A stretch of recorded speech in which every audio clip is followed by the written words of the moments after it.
What if you never saw this movie? Well, you probably wouldn't be missing out on much. I'm sorry for the awful opening line. For anyone that's seen my reviews, you know I love to open this, but me and my girlfriend were driving home, we're trying to think of a good opening line for this kind of movie, and we just couldn't think of one. I guess it kind of reflects my overall feelings about this movie. I apologize for the awful opening line, but it was the best that I could do for this movie. So that's right, I am reviewing If, it's for imaginary friends. And essentially this film is about a young girl who goes through a very difficult experience as she grows up, and she begins to see everyone's imaginary friends who have been left behind as their real life friends have grown up.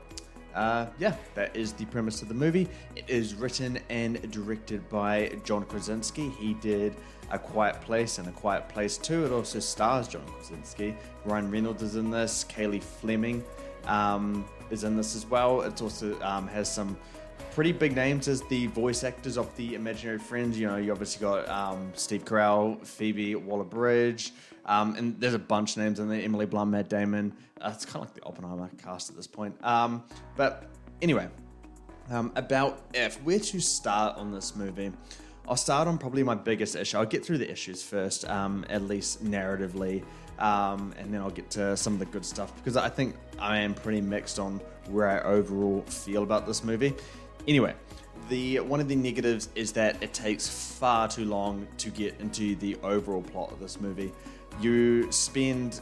And I love the opening. At first, it's quite exciting. You know, John Krasinski here, he's taking his time with the story, slowly revealing this concept of, you know, imaginary friends and all that stuff, and how they kind of integrate into the world. And then, you know, you kind of have all these different characters, and you're just wondering, okay, where is this going? Like, what is the point of all of this? What are they trying to achieve? What's the obstacle? None of it's really explained.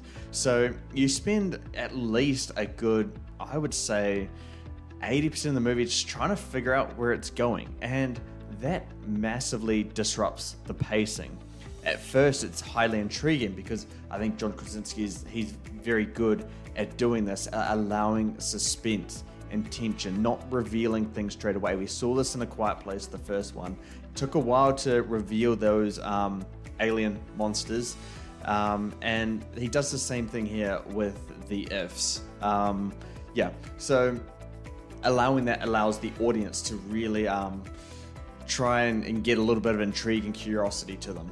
But it just does it for so long, and the payoff to what it's trying to ultimately build towards isn't earned. Some movies can have that really long stretch of wondering where it's going, to be like, made sense this entire time. No, this movie does not have that. And you actually begin, at least for me, I kind of knew where this movie was going before it actually revealed it to me. And I just did that by, you know, the power of deduction of what was happening in certain scenes. It's like, okay, well, that's clearly that, and this is where, you know, that is happening. And, you know, I became right in the end, and it just kind of made the overall experience not so great for the movie, as I was loving certain parts of it.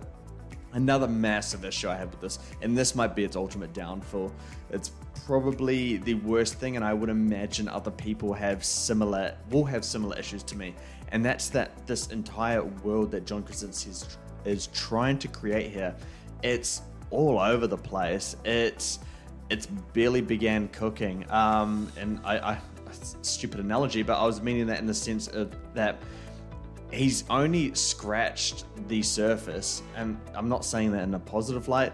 It's just that there's never any exploration into this world. There's no rules explained. It's never really defining itself, and it's hard to know. There's so many parts of the movie I'm like, okay, well, like, what's real and what's not? Is this actually happening? It's just, it makes it so annoying to watch, and it feels like they barely explained how this world operates with, you know, ifs being able to be shown to people. How they show that to people, it's just barely explained, and I think it's done so that it doesn't reveal the climax of the film or what the film's kind of building up towards. So that was a part that has huge issues. It does not work in terms of yeah, you're just going to be confused this entire time. Me and my girlfriend driving back home were like, wait, so did that happen? Or like, how does that work then? Yeah, and by the end of how this movie unravels, it's like, kind of doesn't make sense. Moving on to the acting, the performances. Ryan Reynolds is, surprise, Ryan Reynolds. Again, he plays the same character in every movie, and every movie he pretty much plays an extension of himself.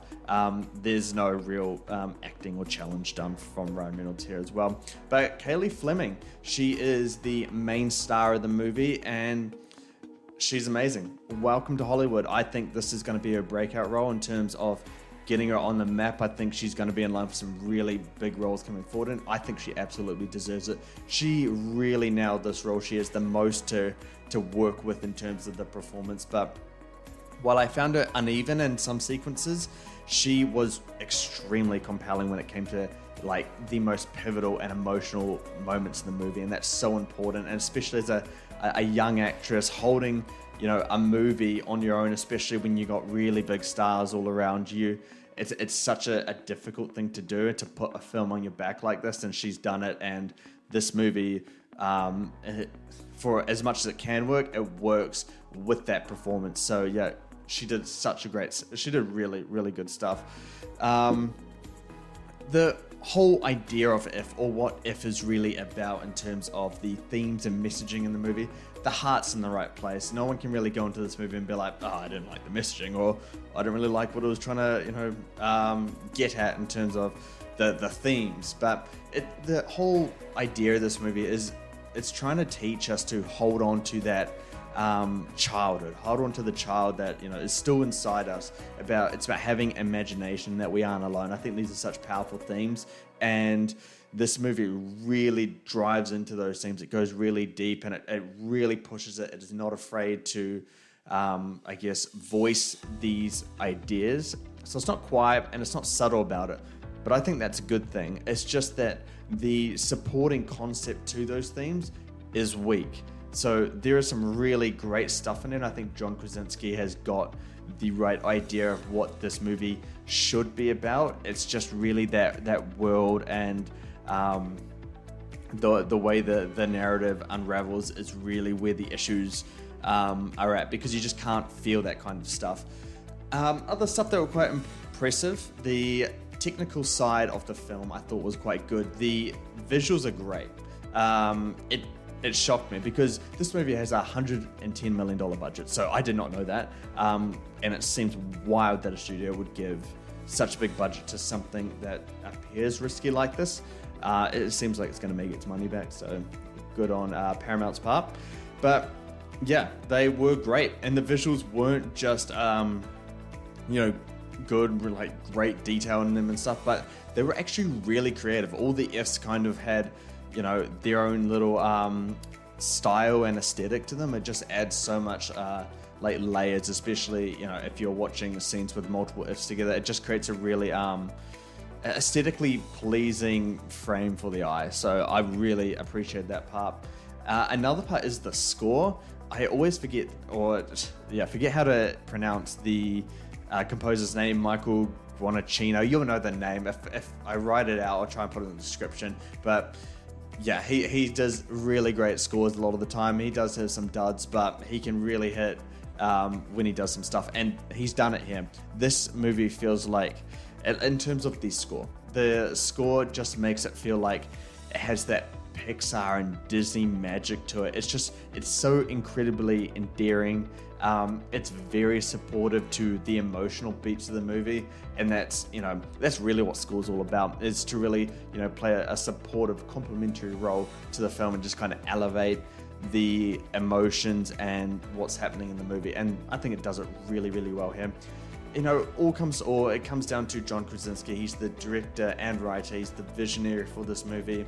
I think he had a good idea in terms of imaginary friends and how, if we could see them, what would the messaging and themes of that be all about. He's got some good ideas, but he can't bring it all together.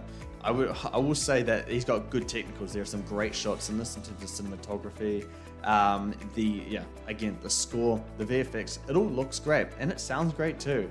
But this movie is just so uneven. It sometimes doesn't know what audience it's trying to appeal for. So yeah, I just had a lot of like really serious issues with stuff that were present throughout the movie, and that is, the exploration of this new world and this concept. I don't know the rules, and I get it. I honestly do. You have to suspend belief for kids movies like this. But if I don't know how the rules of this world, if I don't know what those rules are, then it leaves me in a really confusing state as to whether things happened or they didn't, or when you watch the movie, I'm sure you'll understand, but otherwise that is going to be it for my thoughts for me on this one. I'm sorry that Nain couldn't be here on it. New Zealand didn't have a screening, sadly, so maybe he'll catch it in cinemas, but this was on our most anticipated list because while I was excited for this movie, when hearing about the concept, seeing that first trailer, it still haunts me. It was awful, it is cringy, and yeah, those cringe movie moments in the trailer still are in this movie, but it's not as bad as the trailer would make it seem. But yeah, that's it for my thoughts. If you are going to go see If, or if you have seen If, please drop a comment, let me know what you thought about it. I really want to see where people land with this movie. It seems like it's getting mostly positive reactions. We'll have to see when reviews come out, which is in like an hour and a half by the time I'm recording this video. So we're going to see very soon on where people are sitting up with this movie. But yeah, it wasn't one that worked for me. If I'm going to give this one a score out of 10, I'm going to give it a 5.5 out of 10. I can commend a lot from this movie, but the issues that I had were major and present throughout the entirety of the film. So yeah, that's it from me, guys. Thank you so much for tuning in. I hope you enjoyed the review. Otherwise, you guys know what to do. Find us on social media at MovieGainz. Like, subscribe, do all that stuff for YouTube. We're doing the podcast tomorrow, so we'll catch you then. All right, keep bringing the hype. Peace.